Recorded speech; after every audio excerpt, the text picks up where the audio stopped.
Doctor साहब, हमारा मरीज बिल्कुल ठीक था। किसी ने उसको इंजेक्शन लगाया है, नर्स ने, और मरीज मर गया है। ये फिक्रा अक्सर हमें सुनने को मिलता है। आज हम देखते हैं इसके बारे में कि सही इंजेक्शन कौन सा है और गलत इंजेक्शन कौन सा है। मैं हूं डॉक्टर सुहेल, आपकी सेहत का दोस्त, और आप देख रहे हैं मेरा वीडियो चैनल।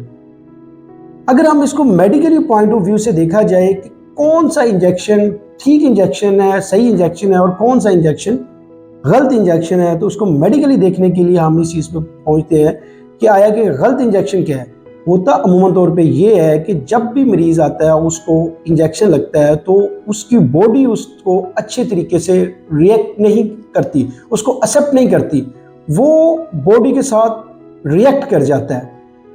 मसलन जब भी इंजेक्शन लगाया जाता है तो एक या दो लम्हे के बाद या कुछ सेकंड के बाद मरीज की तबीयत खराब हो जाती है, उसको एनाफाइलैक्सिस रिएक्शन हो जाता है। अगर बात की जाए कि इसमें आया कि कंपनी जिसने इंजेक्शन बनाया था उसका कसूर था, बिल्कुल नहीं। आया कि लगाने वाले का कसूर था, नहीं। आया कि जिस मरीज को लगा उसका कसूर था, नहीं। ये नेचुरली इंसानी बॉडी उसके साथ रिएक्ट कर जाती है, जिसकी वजह से कई लोगों की मौत वाक़ हो जाती है एक इंजेक्शन लगने की वजह से। और आम पब्लिक में ये तासुर जाता है कि वो जी डॉक्टर साहब वो टीका गलत लग गया। एक्चुअली टीका गलत नहीं लगता। 95% केसेस में इंजेक्शन जो है वो बिल्कुल ठीक लगता है, लेकिन होता क्या है कि वो रिएक्ट कर जाता है। अगर हम आज इसको देखते हैं इस तनाजुर में कि आया कि हम क्या किया जाए कि जिससे इस तरह का कोई रिएक्शन होने का जो खतरा है वो कम हो जाए। अमूमन तौर पर ये रिएक्शन यूजुअली एंटीबायोटिक के इंजेक्शन से होते हैं। होने को आए तो किसी भी इंजेक्शन से हो सकता है, लेकिन अमूमन तौर पे ये एंटीबायोटिक से होते हैं। अगर हम इसको देखते हैं कैसे क्या किया जाए कि ये जो इंजेक्शन है इससे रिएक्शन वगैरह या इस तरह के जो पेचीदगियाँ हैं कि वो ना हो, तो उसमें सबसे पहले तो ये करें कि अवॉइड द अननेसेसरी इंजेक्शन। सबसे पहले हम ये देखते हैं कि मरीज को इंजेक्शन लगाना ही नहीं।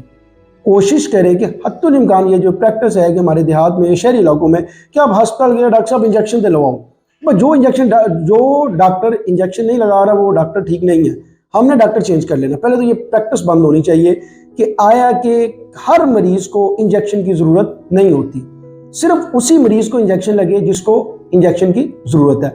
दूसरे नंबर पर ये यकीन कर लेना चाहिए हमें कि जो इंजेक्शन लग रहा है वो किसी भी प्रॉपर हॉस्पिटल में या किसी भी प्रॉपर सेटअप के अंदर इंजेक्शन लगना चाहिए, ना कि बिल्कुल बस लगा दो। तीसरे नंबर जो मोस्ट इंपॉर्टेंट चीज़ है कि जब भी ऐसा होता है कि वो होता है कि बाहर की दुनिया में भी इंजेक्शन लगते हैं, लेकिन उससे टेस्ट डोज दी जाती है।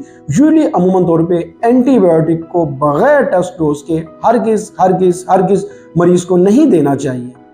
वो जब भी उसकी पहले नंबर पे, वही रिपीट बात कर रहा हूँ कि पहले नंबर पे तो इंजेक्शन आपने लगवाना ही नहीं है। लगवाना प्रॉपर सेटअप में लगाएं, और लगाने से पहले एंटीबायोटिक का टेस्ट डोज लाजमी दें। और फोर्थ वन जो चीज़ आती है वो अक्सर हमारे मरीज होते हैं, उनको एलर्जी होती है किसी ना किसी दवाई से, कोई रिएक्शन हुआ होता है किसी ज़माने में, लेकिन वो आके डॉक्टर साहब को नहीं बताते कि डॉक्टर साहब मुझे रिएक्शन हो गया, मुझे एलर्जी हो गई है।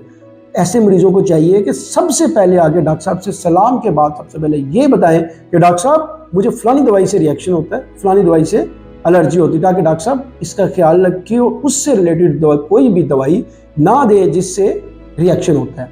आज की वीडियो के लिए इतना ही, मिलते हैं नेक्स्ट वीडियो में। शुक्रिया, अस्सलाम वालेकुम।